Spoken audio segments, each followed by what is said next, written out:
أعوذ بالله من الشيطان الرجيم. ما كان الله ليذر المؤمنين على ما أنتم عليه حتى يميز الخبيث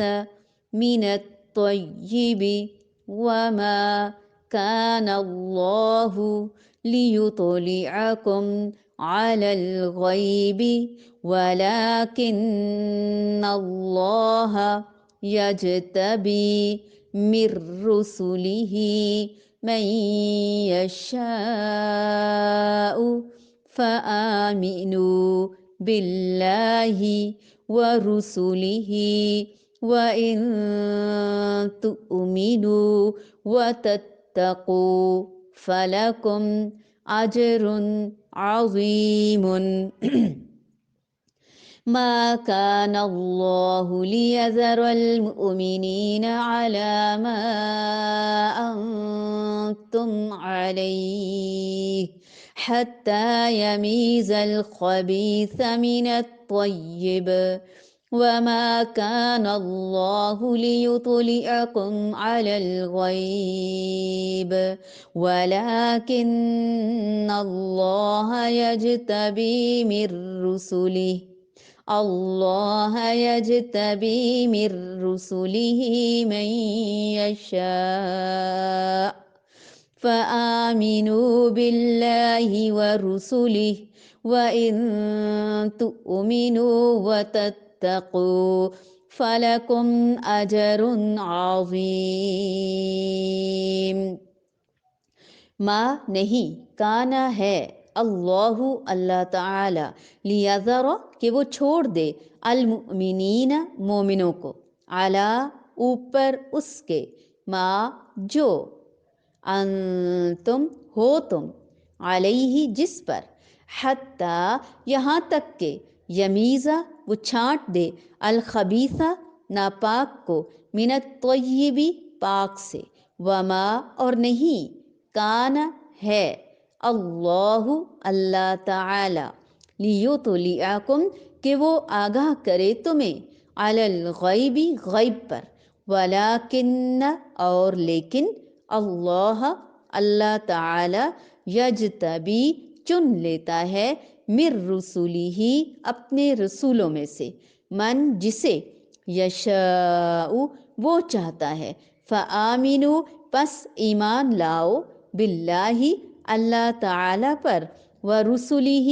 اور اس کے رسولوں پر، وَإِن اور اگر، تؤمنوا تم ایمان لاؤ گے، وَتَتَّقُوا اور تم تقوی اختیار کرو گے، فَلَكُمْ تو تمہارے لیے، اجر اجر ہے، عظیم بہت بڑا.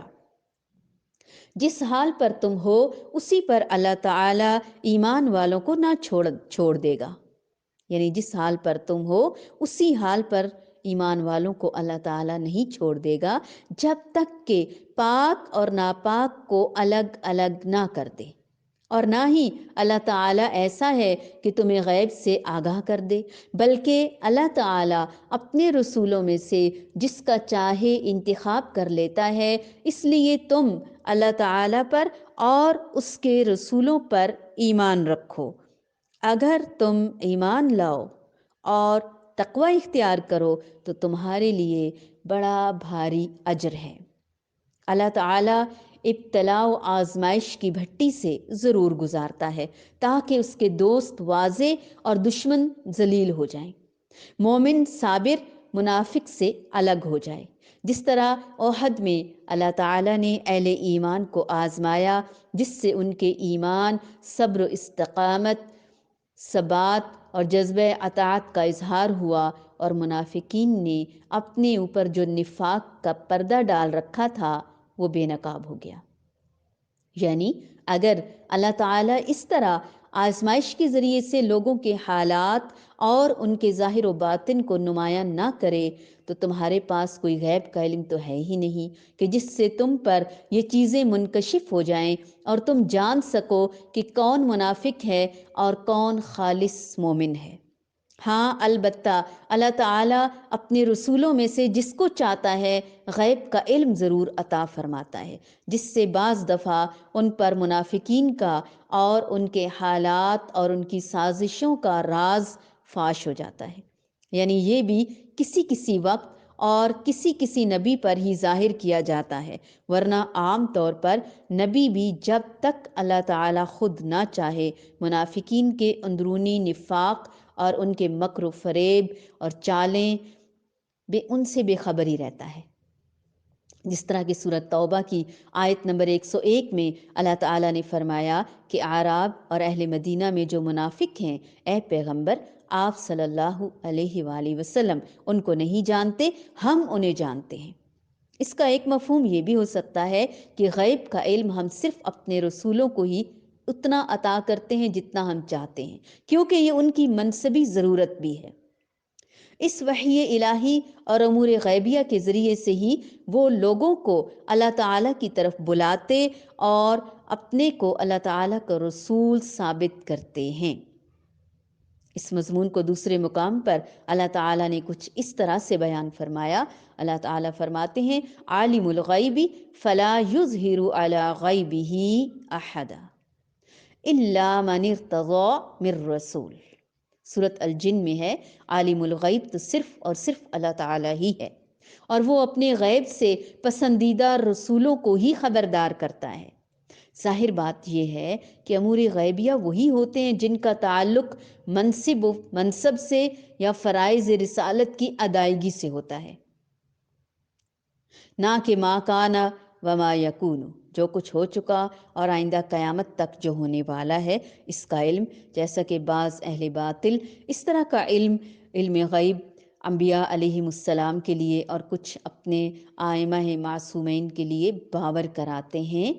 اللہ تعالیٰ ہمیں حقیقی علم سے روشناس کرا رہے ہیں تاکہ ہم اس طرح کی کوئی غلطی نہ کر بیٹھیں۔ غیب کا علم صرف اللہ جانتا ہے، اور پھر اللہ تعالیٰ اپنے رسولوں کو وحی الہی کے ذریعے، جبرائیل امین علیہ السلام کے ذریعے، آسمانی الہامی کتب کے ذریعے پیغمبروں تک پہنچاتا ہے۔ ما كان الله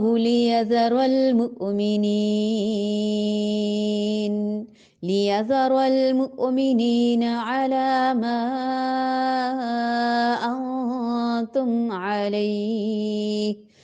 حتى يميز الخبيث من الطيب وما كان الله ليطلعكم على الغيب ولكن الله يجتبي